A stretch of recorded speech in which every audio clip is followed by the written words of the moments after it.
The main thing when it comes to trigonometry is to understand what basics like sine, cosine, and tangent are. I'm sure you already know this stuff, so I'll go through it very quickly.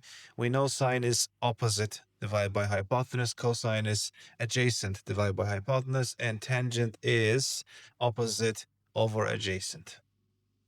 Okay, which means if we have one angle given in a right angle triangle, we can one angle and one side besides the 90-degree angle. If we have one angle and one side, we can find everything about that triangle, right? Using sine or cosine, we can find another side, and then we can use Pythagorean theorem to find everything about the triangle. Okay, what else do we need to know? We also need to know complementary angle theorem, which is sine theta is equal to cosine 90 minus theta, and same goes for cosine. Now, what that means, if you have seen the sine and cosine values, they're usually, so sine 30, for example, is same as cosine 60. Sine 45 is equal to cosine 45.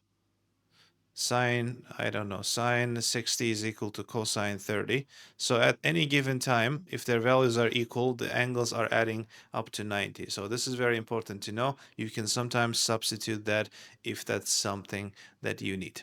When SATs were only talking about very simple identities, one of them is tangent theta equal to sine divided by cosine, and the other one is sine squared theta plus cosine squared theta equal to 1, meaning again we can do substitution, or for 1 we can write this to simplify if we have an equation, or find an angle. Okay, so let's solve some problems.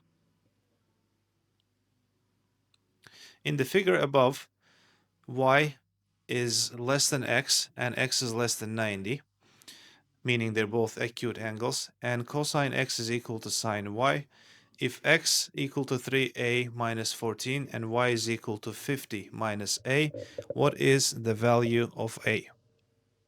Now, like we just said, if cosine x equal to sine y, same as cosine 30 being equal to sine 60, we know that x plus y has to be equal to 90 degrees. Okay, now what do we have for x?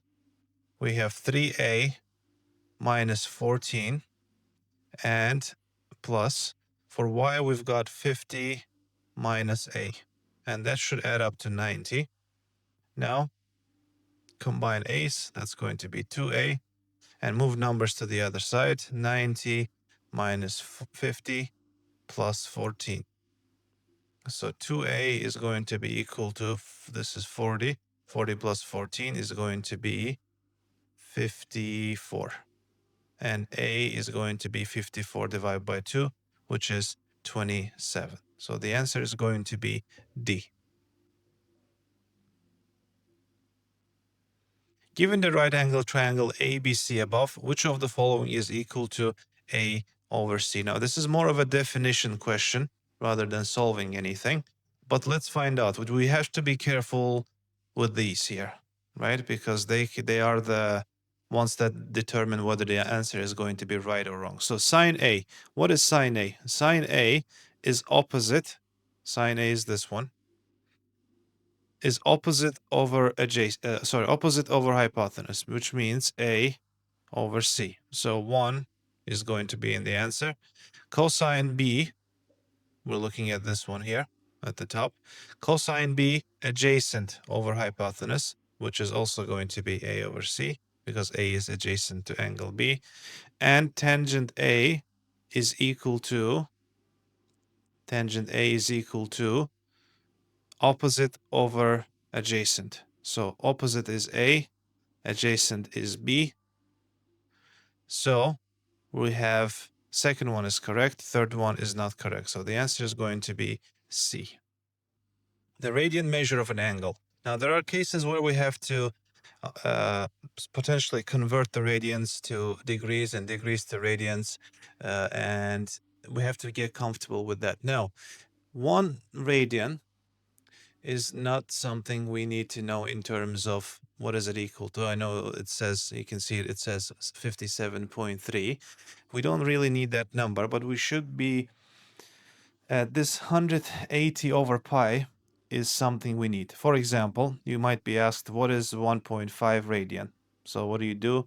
You take that, you multiply it with 180 over pi, you get some sort of degree. Okay, same goes for degree to radian. To change the degree, for example, 60 degree to radian, you multiply it with pi divided by 180. This cancels out, so you're left with pi over 3. So pi over 3 is equivalent of 60 degrees. So 2 pi radians means 360 degree.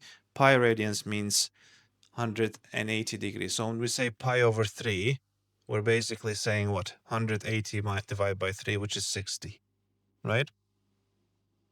So periodic properties of trigonometric functions. Now, if you have seen the graph of sine and cosine, they look something like this. So this would be sine, because sine starts from 0. Now you can see sine, this is 90 degrees. This is 270. This is 360. I don't want to get into too much details here, but after 360 degrees, sine completes one full cycle. That's why we have 360 here. Same goes for cosine. Now, that's not the graph of cosine, because cosine looks something like this. Okay, not like that. Same. After 360 degrees, they complete one full cycle, but tangent is 180 degrees. Usually the graph looks something like this. So if you have graph, then tangent would be something like that. I know it was ugly, but you get the idea. So this is one between negative 90 and 90, etc., etc. Okay, so let's solve some problems.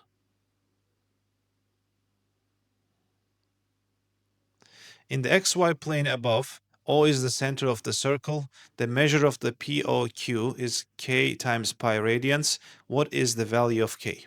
Now, this sounds like a bit of a complicated question, but all they're asking is to find this angle.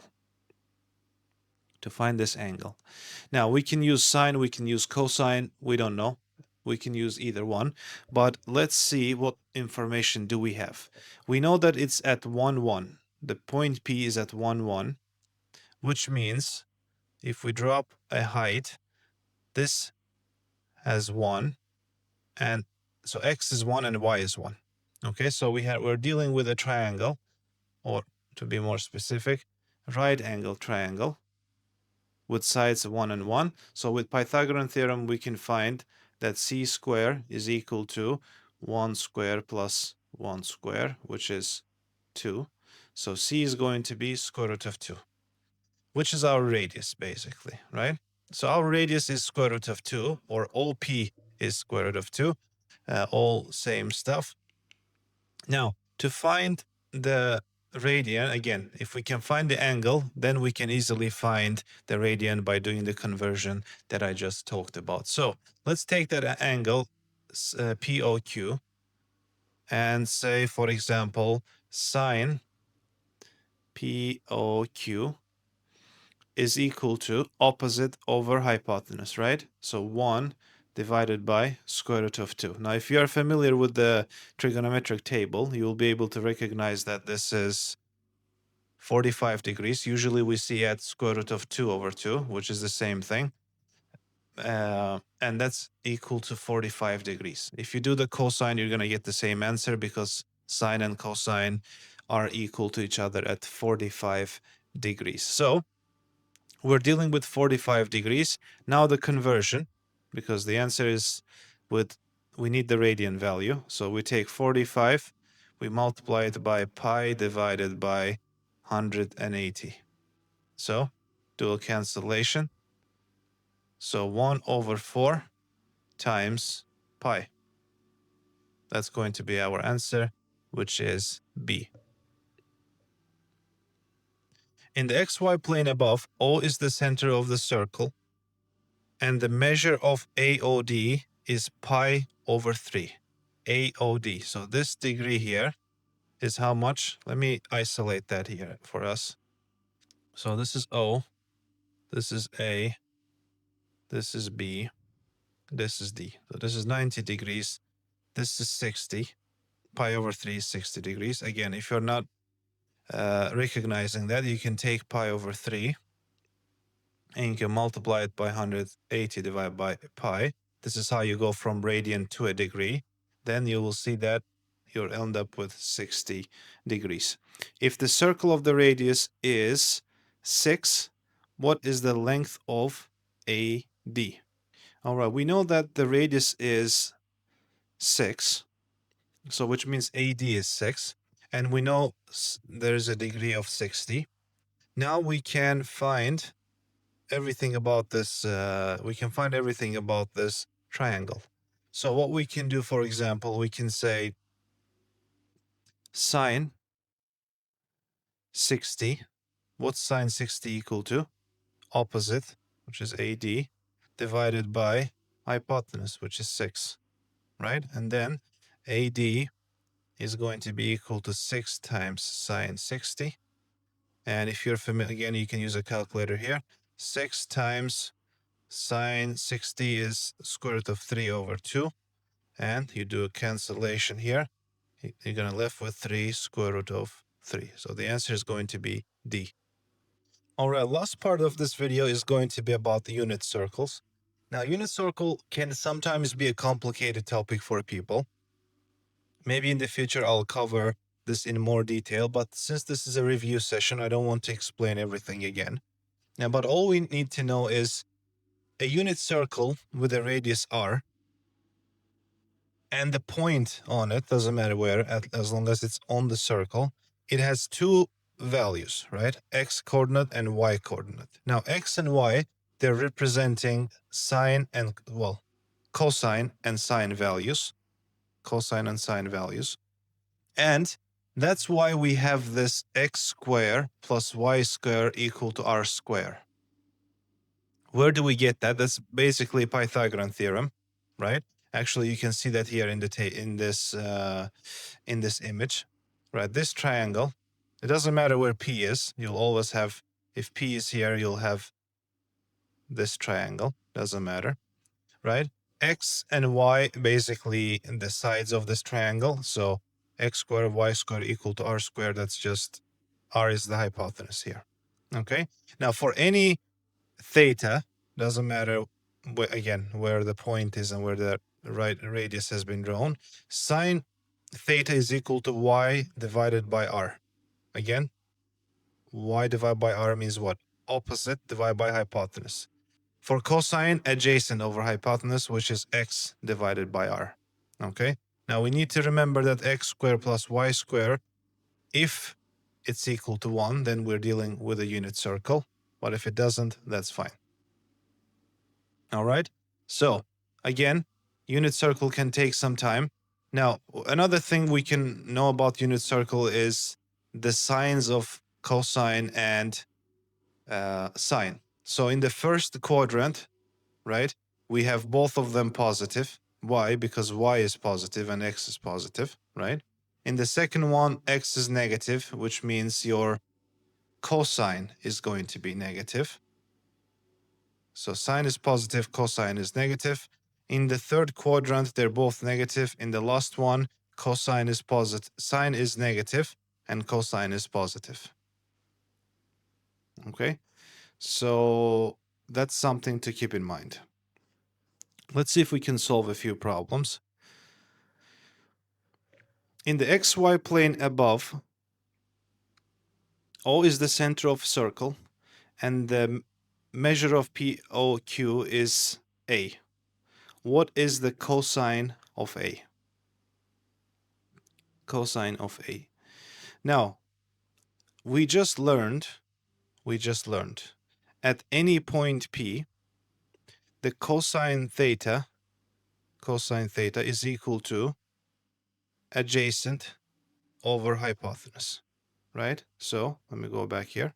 So cosine theta is equal to x, which is the x value, divided by radius. Now, do we know our radius? We don't. Do we know our x point? Yes, we do. It's -1. So, what do we have here? We're looking for cosine A, right? And that's going to be x divided by r. And x is -1. And we don't know what r is just yet. So let's find r. Again, I'm going to isolate this triangle. I know this part is square root of 3. This part is, well, not negative. Distance-wise, it's just 1, right? Which means I can now find my hypotenuse. Let's call it c. C is going to be equal to 3, which is square root of 3, plus 1. That's going to be 4. So c is going to be 2. Now, c is also my radius. So cosine A is going to be -1 over r, which is -1 over 2. So the answer is going to be A. Here's another question based on the same graph. What is the cosine of A plus 180 degrees? Now, if you take this line or point P and move it 180 degrees, it's going to come to the fourth quadrant. Now, in fourth quadrant, again, values are the same. So our x is now going to change. Before it used to be -1. Now it's going to be 1. So if we draw our triangle this way, we're going to have what? We're going to have cosine A plus 180 is going to be equal to, again, x divided by r. Because it doesn't matter what angle we have. Cosine is x divided by r, and sine is y divided by r. And now we can look at our x. Our x is 1. Before it used to be -1. And r is still the same, which is 2. So the answer is going to be 1 over 2. Very simple. In the right triangle, ABC above, the cosine of degree x. In the right triangle ABC above, the cosine of x is 3 over 5. If BC is 12, what is the length of AC? So what information do we have? We know that cosine is adjacent. So cosine x is equal to AC divided by BA, which is equal to 3 over 5. Now, this is a ratio, not necessarily the length, right? If BC is 12, BC is 12, what's the length of AC? Okay, now, if we say this is the ratio 3 and 5, that means we can represent AC as 3x and BA as 5x. Depending on what x is, we're going to scale it up or down. Probably up, because BC is 12. So now we can use the Pythagorean theorem, right? What's AB? 5x. So 5x square has to be equal to 12 square plus 3x square. So 25x square equal to 144 plus 9x square. 16x square is going to be equal to 144. X square is going to be 144 divided by 16, which I'm not sure what that is. X is going to be equal to, I think it's 9. X is going to be, no, x square is going to be 9, and x is going to be 3. So, does that mean that's our answer? No, because we're not looking for x. So, AC we said is equal to 3x, so 3 times 3 is going to be 9, and BA is going to be 15. Not that we need BA. We're looking for AC, so the AC is going to be 9. If sine 5x minus 10 and cosine 3x plus 16, what is the value of x? Now, we learned at the beginning today that if sine and cosine are equal, sine x equal to cosine y, then x plus y is equal to 90 degrees. That's when they're equal. So 30, 60, for example, 45, 45, 60, 30 are good examples of that. So that means 5x minus 10 plus 3x plus 16 has to be equal to 90, right? So 8x minus 6 or plus 6 going to be equal to 90. 8x is going to be equal to 84. 84. And x is going to be, it's not really divisible. I want to say 10, 10 and 0.5. Yes, so 88 would have been 11. This will be 10.5. Okay, so that concludes my discussion about trigonometry. Hopefully it was useful. Trigonometry sometimes can be tricky, but with a bit of practice, or actually quite a bit of practice, you can get a good hang of it. As long as you have a very good understanding of the unit circle and you are very comfortable with triangles, you should be all right.